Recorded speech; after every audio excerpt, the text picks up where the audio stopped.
How's it going, everyone? 3:30. I want to start this early, um, live at home. So this is the first time we're going to be using this. Can you guys hear me okay?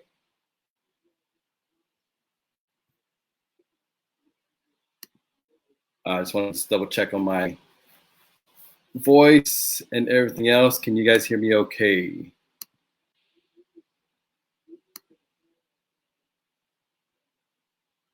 Anyone there? Anyone want to reply? Let me know you guys can hear me pretty well. Test, test. Stacy could hear me. Everyone else? Thank you, Stacy. All right. So here we go. I want to introduce myself. My name is Mark Lorico from the Lorico Legacy Group. You guys all know me. You guys are all friends on Facebook with me. If you have shared this page, this live post, it is about wills, advanced healthcare directives, and about living trust. The story behind this is that I've been asked about trust, wills, advanced healthcare directives within the last week, maybe close to 7 times. And I wanted to make sure that the people who we serve here in real estate, they are well informed of what's going on, how to use it, what the advantages there are with a will, a living trust, and also an advanced healthcare directive. So that's why I really wanted to have a Q&A session with one of the people who I trust the most, which is Robert Moya from Moya Legal Services. Without further ado, let me go ahead and bring him on board. Before that, there's going to be Q&A towards the end, but I'll write down all your questions, put it in the comments. We'll go back to it, and I'll go ahead and check on it from time to time, and we'll answer that too as well, and then bring it back to the Q&A session. All right, here we go. Let's bring on Robbie. Excuse me, this is a new thing. Robert here. So Robert should be on. Robert, how's it going? Hey, how's it going, Mark? Can you hear me fine? I hear you loud and clear. How about everybody else? Can you hear Robert? What's up, everyone? So Robert, I mean, you know why we're here today talking about the wills, living trust, advanced healthcare directives. A lot of it has to do with COVID-19, but we already had this on the schedule around I think September to have a workshop, right? We did talk about it, yeah, a while back. I know you were really interested in kind of talking about this a little bit more, especially with your clients and just people that you kind of care about. So yeah, nice job, Mark. Yeah, no, definitely. Well, you know, it's timing. It's all about timing. Since we had this on the schedule, I felt like now is the time that we need to bring this up earlier. And a lot of people are on social media. They're reconnecting with a lot of people, and you know, I've been connecting with a lot of people, having longer conversations. It's taken me a while to get a hold of everyone, but I feel like, you know, if I could reach the masses by using Facebook, social media, I think this is a great thing to help them out. So let's dig into it. I know we wanted to talk about what is a will first, because a lot of people get confused. Like a will is like the solid clad thing, and it's easy to use. I've heard where you can even have a will on a napkin. Is that true? A word in a napkin would be called a codicil will, actually, when you're having something in writing, but there are specific elements that are needed in that type of will. But technically, a will is actually sometimes called a last will and testament. It's a document that, like at least in California, where you state your final wishes. It's read by a county court after your death, and the court actually makes sure that your wishes are carried out. What you do with a will is that you have an executor that you appoint.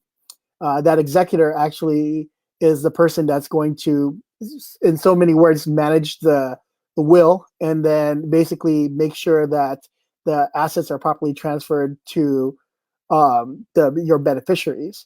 The thing about having a will is that it's a public document. It still has to be probated regardless. It's different from a trust, but the mechanism is pretty much the same. Your assets generally will go to your beneficiaries um, sometime later after the probate process, but they eventually do get that. So That's in a nutshell what a will is. You had mentioned probate. I think we should dive into that. Just a small thing. What is probate? So probate is a process that after your death, if you died without a will or with a will, you actually still have to go through a process where the court wants to make sure that the assets are properly titled to your beneficiaries. That's mainly what it is in a nutshell. It's a longer process though, because you actually have to get file a petition.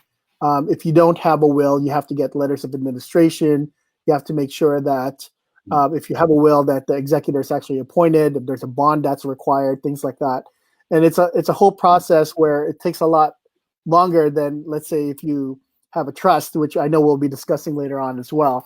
But yeah, the probate process is really just something that when a person doesn't assign their assets to certain beneficiaries, then you're going to have to go through a process to make sure that other people who are beneficiaries will have a chance to basically say, hey, that asset was mine, it was promised to me, or basically just the court being able to divide how the assets are supposed to go to all the beneficiaries or the people who are petitioning to get that asset. So it's a long and complicated process that a lot of people like to avoid. Sounds complicated, definitely. Yeah. So I think the main thing is, of course, myself and you as well. We're both Filipinos, and a lot of people know that majority of Filipinos are in the medical field. So it's only right. fair for me to say that most of my clients are in the medical field, friends and family, and a lot of them are really concerned about the whole, the season that we're having with the COVID-19. And they've asked me about the Advanced Healthcare Directive. Is that included in the will? And my second question is, what is that? Because some people don't even know what an Advanced Healthcare Directive is. Yeah, and Mark, that's a great question.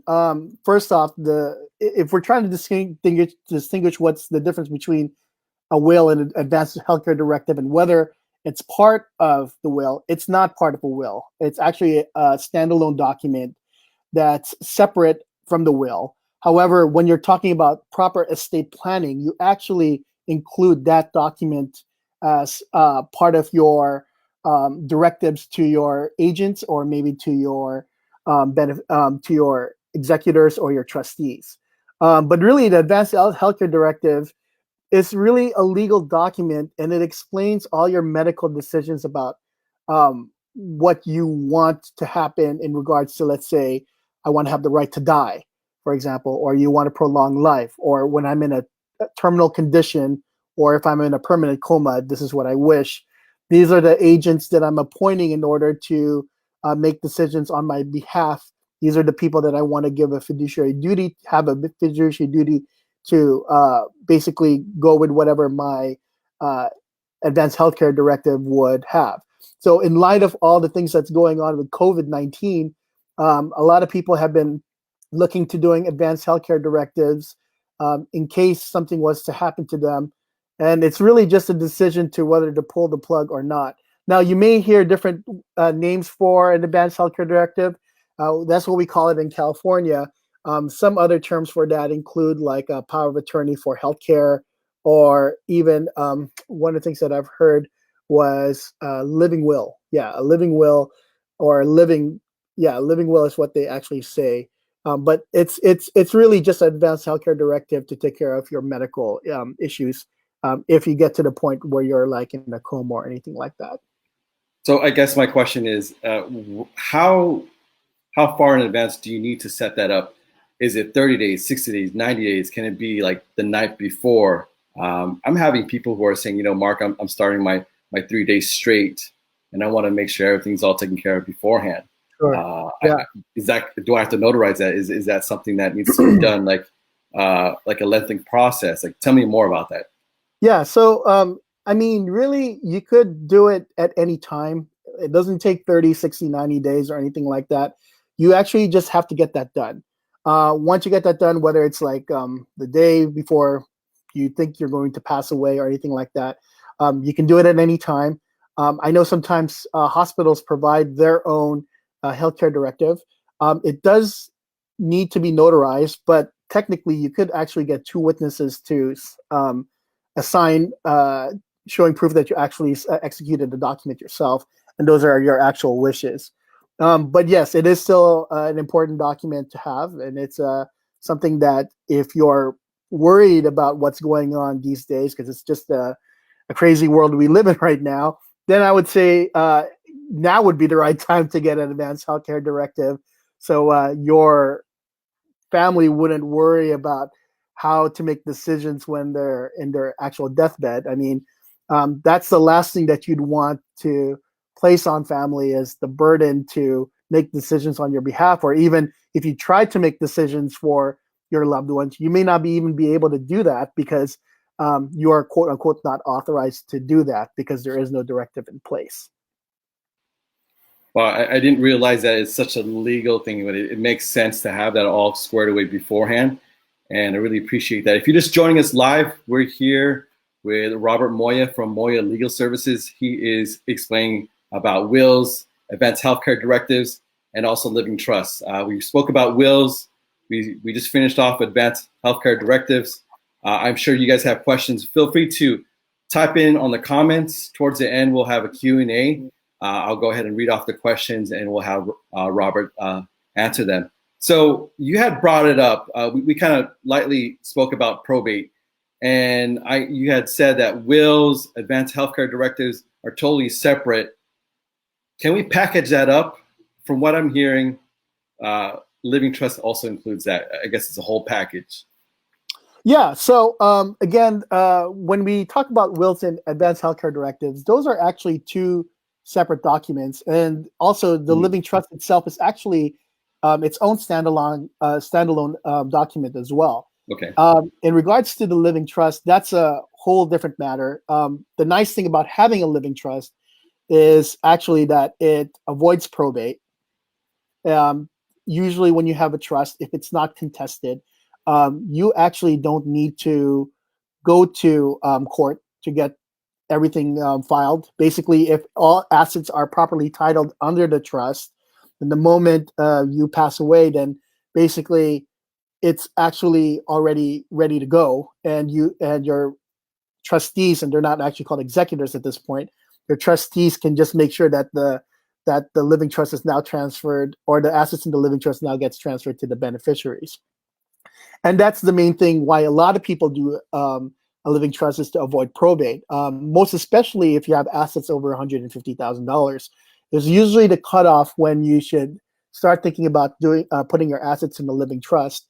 Mainly if you have a house, a lot of people like to put their house, the title of the house, and transfer that to the trust. If you put it under the trust name, it definitely avoids probate. And what would happen is that your trustee would easily just have to fill out what's called an affidavit death of a trustee and move the property to the beneficiary, whoever the trustor ends up assigning that actual asset to. The other thing about having a living trust is that it definitely saves a lot of money.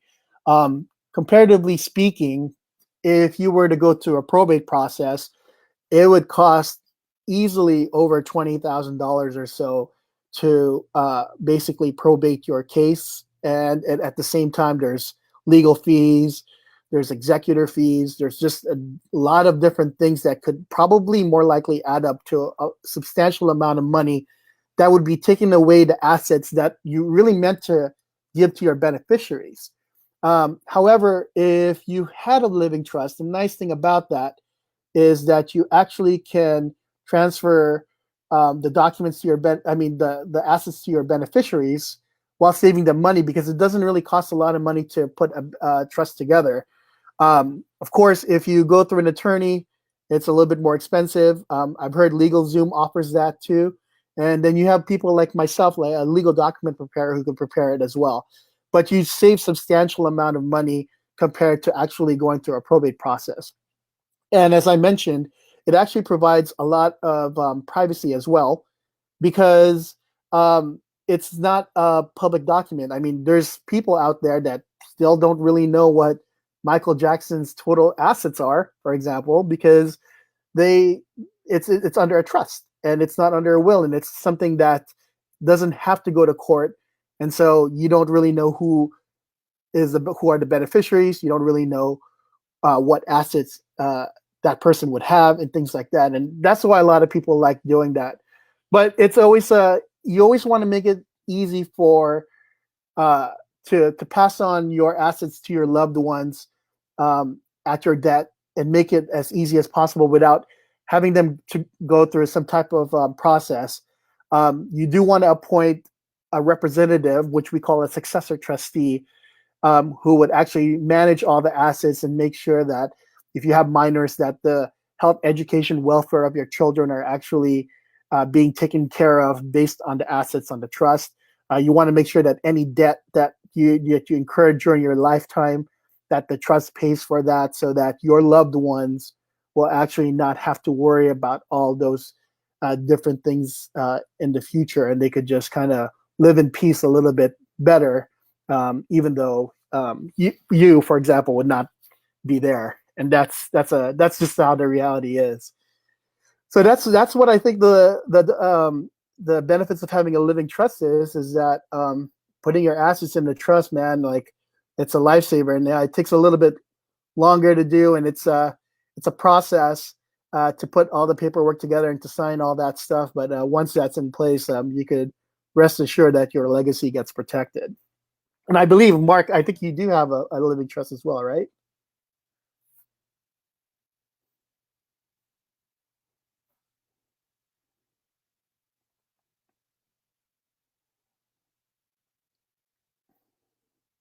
Hello, Mark, you there?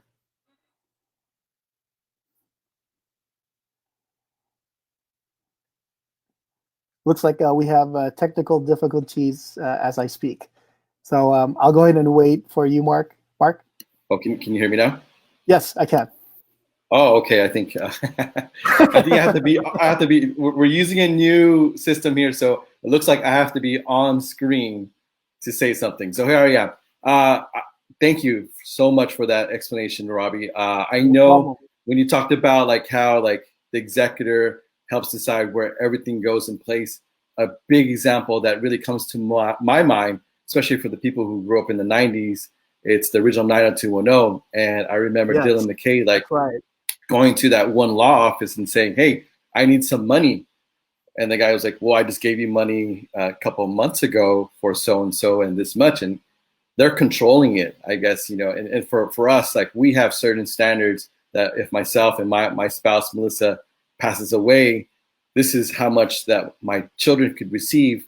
And they could receive more once they hit a milestone. One of those milestones are starting college, and then another one's finishing college, you know, so forth, you know, certain Yeah. ages, what type of car, all those things can be explained on the living trust, where you can't really have that on the, you could have it in the will, but from what I'm hearing, it's more contestable. And plus, people now could, you know, is it really feasible? It wasn't really something formal, right? Like that's Yeah, why I brought up the napkin thing. yeah, and the thing about having it in a will is that people will get to see it because it's a public document, Hmm. and you might not want to disclose all that information. Unlike a trust, you could Got it. actually just keep it private. But you're absolutely correct when it comes to distribution of your assets. You could, if you have minor children, for example, you could state that I don't really want to give my assets to the children until all of them reach a certain age, like 21, because I believe Hmm. that they should probably be done with college by that point. Yeah. And we could give like maybe the first distribution of money at that time, and then by the time they reach the age of 25, and you have a second distribution and a third one, etc. Or you could just Hmm. give it to them outright. There's like so many ways to do it, and that's the nice thing about having a living trust, is that you're able to decide what you want and how you want to deliver that without having the, I guess, the confinement of what a will lets you basically just assign in terms of just in terms of like what assets there are, but it doesn't really Hmm. explain like how you can distribute that assets. And I think a trust Got it. can do that, which is a lot better. Yeah, because in probate court it doesn't have that. It's just like here's the lump sum. That's it, right? Pretty much. That's If pretty there is much it. any And lump then sum back. Yeah. yeah, and then they say, how do you divide this? Oh, if there's a will, it's a lot easier. But Yeah. if you die, what's called intestate, then you have to go through the process of, like I said earlier, you have to go through like letters of administration. You have to Yeah. go through possibly intestate succession because they're trying to determine who's actually the owner of all these assets at this point. And if no one answers, then all these assets actually end up going to the state. So that's something that a lot of people want to avoid. It's always good to have the living trust in place. Oh, that's good. Thank you. Mm-hmm. You had mentioned the costs. We know probate. You had mentioned could be 20,000, could be 50,000, depending on the assets. Could be less, but more likely it's around a $20,000 fee. And from what I've heard, the disadvantage of having a living trust is the cost of it. Yeah. And there's this misconception that it could be around like $1,500 at the bare minimum, but on average maybe $2,000, $3,000, depending on how much documentation, $4,000 or your assets. Yeah. What is that range, and why is it such a broad range where it's not like where you go to McDonald's and you get a Big Mac meal for like $7.99? Yeah, all this Big Mac talk is actually making me hungry. But I'll tell you this: when it comes to a living trust, to be honest with you, as I mentioned, there's different ways to go about doing it. You can do it yourself, going through LegalZoom, Rocket Lawyer, those type of things, and just preparing it. The only thing I say about that is that LegalZoom, Rocket Lawyer, they're more national. They have a standardized form, kind of like a Susie Orman, like she has that type of living trust that you just fill in and stuff. It stands in court, but there might be a lot of holes in it. I haven't actually seen it. I'm not one to speak for it, but that I've talked to several attorneys that actually said that before. You can go through an attorney, and my father is an estate planning attorney, but I've seen estate planning attorneys range from about minimum $1,500 to about $4,000, and that's what turns a lot of people off. Is, hey, I have a really simple estate. I just have a house. I just have bank accounts, life insurance, maybe a retirement. I don't really need to spend all that money. And in fact, I agree. You probably don't need to spend that type of money for that. You could find someone like myself who's a legal document preparer, and we charge a flat fee for living trust, and it ranges from about like $500 to $700, depending on what your assets are. Can you repeat that again? $500 to $700. Yeah, so it really depends. So like I would say that at a minimum, it starts at like about $500.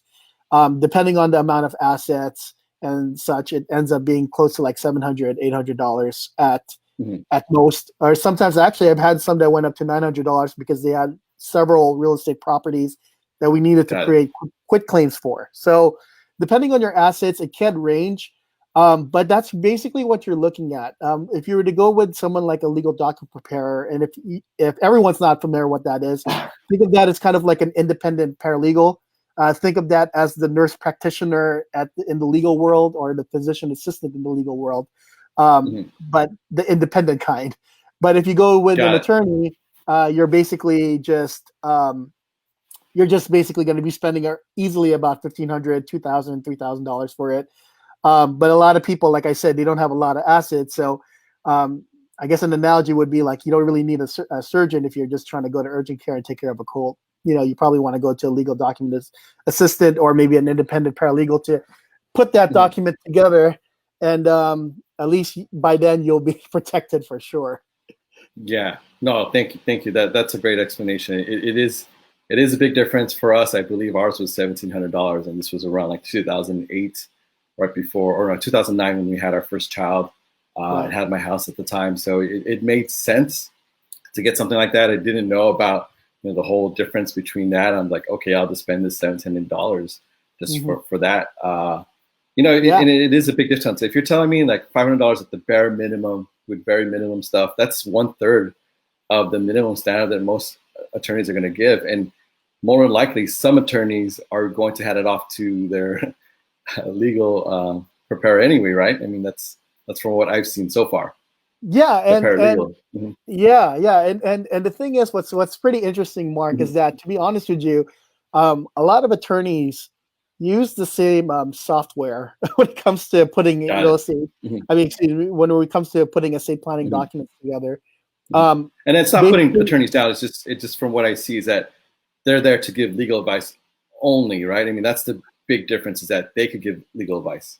yes, compared to me, yeah, that is definitely the difference. Is that you have the legal advice versus the Mhm, non-legal advice for someone like me who's a legal document preparer. So under California mhm, law, I'm not authorized to give legal advice, but I could give mhm, information in regards to what you're actually requesting for. So a lot of the clients that I get having to do with living trusts actually are clients that know who their trustees are, know mhm, who they want to give their beneficiaries to, have assets that are not like over $11 million or anything like that, and they mhm. just want to make sure that all these different things get distributed to their beneficiaries at a certain way.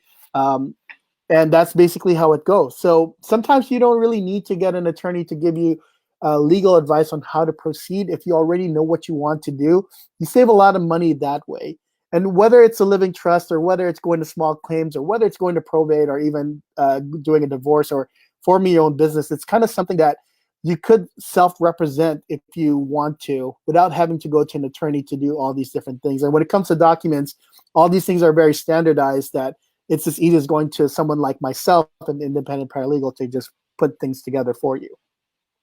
Got it. Okay, great. So thank you again. Let me check some of this Q&A stuff. Um, sorry, I got a little distracted there. Let me Okay. check some of this Q&A stuff. So one question was, what is the average cost of creating a living trust? That's one. You talked about that. The difference might be the documentation, right? And Yeah. then someone had asked, oh, go ahead. No, I was gonna say, yeah, that's generally what I mean, it costs, and you mentioned it right now. Um, but at the same time, like I said, like the documents are kind of pretty much all the same. The courts don't like change when it comes to documents, so a lot of the legalese is still there. It's just the only thing that really changes are who your trustees or beneficiaries end up being. So yeah, that's basically the cost. Is you could pretty much say between Mhm. 15 and 103,000 with an attorney, and a lot cheaper if you go somewhere else. Cool. Another question here is a couple of things. People were asking if this is going to be posted somewhere. It'll be on my timeline. It's going to be on the Lorico Legacy Group timeline. I don't know if Robert, if you shared it to your timeline on I Moya Legal Services. I shared it on mine, but I haven't had a chance to share it at Moya Legal Okay. Services, Yeah. unfortunately. So. So then, and plus, we'll go ahead and record it, send it out to anyone. Just go ahead and leave your email address or just DM me or Robert. Another question, a follow-up question regards to the documentation. The question is just generally, what type of documents should you start to prepare or get ready prior to an appointment to set up your living trust? That's a great question. Usually, and I'm going to say generally, the things that you should prepare for Mm-hmm. is maybe getting a copy of your grant deed if you have a property, because there's a lot of things in the grant deed that we would need in order to create, let's say, a quick claim deed to put it under the trust Mm-hmm. name. So that would be like the legal description, the assessor's parcel number, things Got like it. that, and just If they even don't just have that, the where can they get that? yeah, if they can't get that, you could always go to the county recorder's office to get that. And I know Got it. they have special hours right now, but I know that there's a website called deeds.com. It's Mm-hmm. deeds.com, and Mm-hmm. you could actually get that for a fee. I think it's a little bit more Mm-hmm. expensive than going to court to get that. But I also know that on the county recorder's office, I think you can go online and actually order that as well, and you can Mm-hmm. get that real time, probably in a few minutes or so. So you may Nice. want to check that out, but it's different by county. So that's the Mm-hmm. first thing that you'll need is your real estate information. The other thing are bank accounts. If you plan on making the trust the beneficiary, or whether you plan on making the actual name of the bank account into the trust name, those are things that you're going to need in order to identify on, let's say, what we call the Schedule A of your living trust, that it's an Mm-hmm. actual asset. The other thing too is basically retirement accounts or maybe life insurance information. And even though you don't really change the name of that to the name of the trust, but you could list that the trust as the beneficiary, for example. If you had a business, a limited liability company, or maybe corporations or partnerships, then you could just say that the interest that I have based on that will go to the living trust, and you could assign that. If you have stocks, for example, and you want to assign the stocks to the name of the trust, we would create what's called an assignment, and basically that's what would go into the trust as well as part of the assets. And even just untitled personal property that, let's say you have a Rolex watch, and you want to give that to a certain beneficiary. Those are the type of things that you want to list down into a trust so that you can make sure that when you pass away, that your successor trustee would be able to distribute the way that you want to distribute your assets. Got it. So things of value that may not be of value to someone else, but it's valuable to you or that other individual that you're gifting it to. All right, Robert. Tangible property for sure. Yeah, definitely. Another question was contact information. Can I put your contact information in the comments there? How would they be able to contact you? I guess what's the best way to contact you first? Well, there's several ways to contact me. Or one, you could contact me through Facebook, of course, facebook.com/Moya Legal Services. PM me or private message me. You could contact me through Instagram at Moya Legal Services. You could also email me at info@moyalegalservices.com or robert@moyalegalservices.com. It's pretty easy. Or you could just go to my website at moyalegalservices.com. There's a contact link in there, and then you could just put in the information that you're requesting for, and I basically would get back to you as soon as I can. And if you guys are Yelpers, you could check yelp.com, Moya Legal Services, and you'll see all my information and all my contacts there as well. Thank you, Robert. It looks like we're out of time. Before I do that, there is a shout out from Jay Figueroa. He said he set you up. You set up his in-laws living trust, and he highly recommends you. So thank you for that. Those are people who I've referred you to. Jay is good people, so I appreciate that, Jay. I appreciate that from the bottom of my heart. It was a pleasure working with you. All right, so if anyone else has any questions, feel free to reach out to Robert Moya at moyalegalservices.com. Also find him on Facebook, Instagram, and also on Yelp. And for myself, if you want to leave a Yelp review here, Google, wherever you want, on Facebook as well. Here to help you guys out. Hopefully we'll have other things that will come about, especially during this season. And again, thank you for letting me serve you all and helping you build your legacy. All right, guys, have a good one. Yeah, pleasure, Mark. Thank you. Thank you, guys. Thank you, Robert. All right, take care. Bye. Bye.